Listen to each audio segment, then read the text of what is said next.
This is KGW News at noon. Now at noon, Portland firefighters just pulled off a successful rescue in Southeast Portland. Thank you for joining us.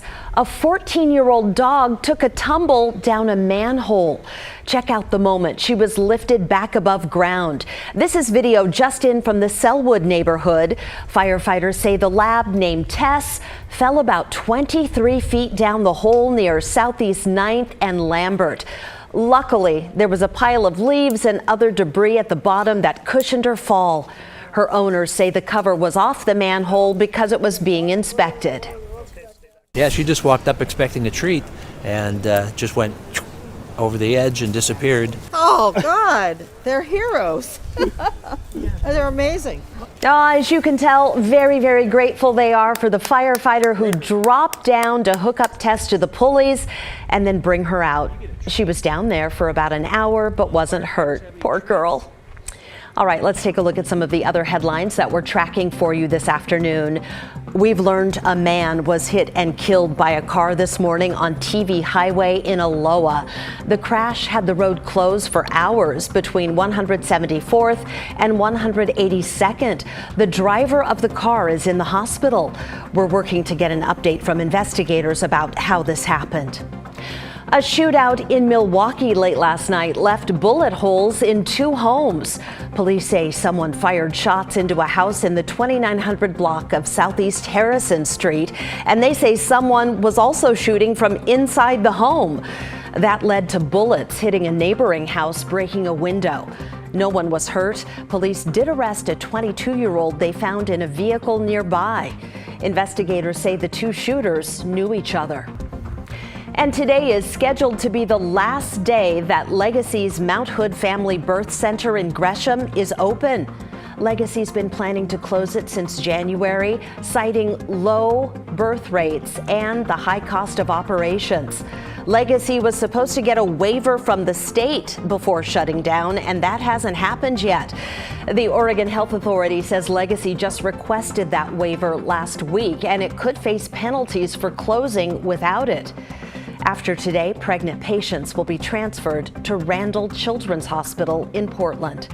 And those are some of your Friday headlines. Well, it is a beautiful day outside, yes. And Rod joins us with an even warmer than expected forecast. You know, yesterday we were saying, hey, it's going to be the first 60-degree day potentially since November 4th. Today I can have fun and go, it's going to be the warmest day in more than 4 months. We're warming up. Here's Cannon Beach live. Beautiful weather. Had a 60-degree temperature or 2 at the coast yesterday. We expect that again this afternoon. Here's Stoller Family Vineyards Estate down in Dayton. Basically, everybody has sunshine downtown Portland at 56. Now, 24 hours ago in Portland, it was 50. So we're definitely running ahead of yesterday. Yesterday hit 61. Out in the gorge, winds are calmer quite a bit so than they were yesterday, and the east breeze has been mostly gentle. That's the back patio at Cathedral Ridge Winery in Hood River. So Portland 56. We'll go 64 rather. And I think we'll be about 64 again tomorrow, 56 at 8 o'clock. Part of the weekend turns wet. We will have that forecast with Futurecast coming up in just a bit. All right, see you then. Thank you, Rod. Now to a KGW investigation. When you call 911, how long does it take paramedics to show up? Through public records requests, KGW learned in at least a quarter of the calls in Washington and Multnomah counties, both Metro West and AMR failed to get to emergencies on time. The result is a system that relies on fire crews to respond quickly and provide that initial medical care. Multnomah County's EMS director told KGW's Evan Watson that firefighters are now essentially doing the job of paramedics. Because fire arrives first to provide that initial assessment and treatment, you're not seeing any negative impacts from that on the patient side. That's correct. And I'm not making any excuses because something bad will happen. But I think right now we fall back on our safety net, and the safety net is our 911 system is actually doing what it's designed to be, with fire first response, getting there. Is that too much of a strain or reliance on the fire crews getting there when they do? It is, because honestly the fire crews have their hands full.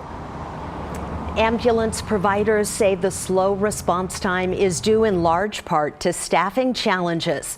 Now, keep in mind, different counties have their own standards and sometimes their own providers, so this analysis does not apply across the board.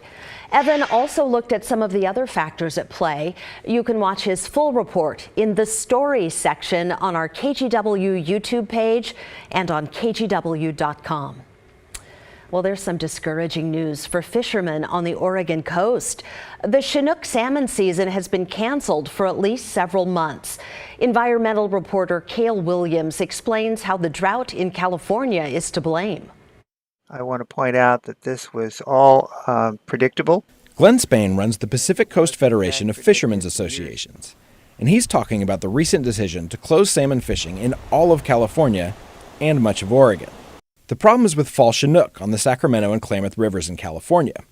Those are the second and third biggest salmon-producing rivers on the West Coast. Spain says political decisions made as California has grappled with drought have pushed Chinook to the brink of survival. Water was diverted from rivers for irrigation, leaving them almost inhospitable to salmon. The water that was left for them was way too hot, and they killed a lot of the eggs. Fast forward to today, and the fish from that generation are now in the ocean. And experts say there are far too few of them to responsibly fish. So we have to make sure that we're not, undermining our ability to produce salmon for the next go around. And this fishing closure will have ripple effects through the coastal economy. Steve Fick owns a fish processing business in Astoria. People come to the coast to eat the fresh salmon in the restaurants. That's going to be a challenge this year. The economics of it, you take just one 15-pound Chinook salmon caught off the Oregon coast, it's about 15 meals at $25 to $30 a meal. Now, to be clear, this wasn't some top-down decision where the government told the fishermen they had to keep their boats in the harbor. The closure in California was prompted by a petition from Spain's own organization and others. It was the fishermen themselves who asked regulators to shut them down for the good of the species.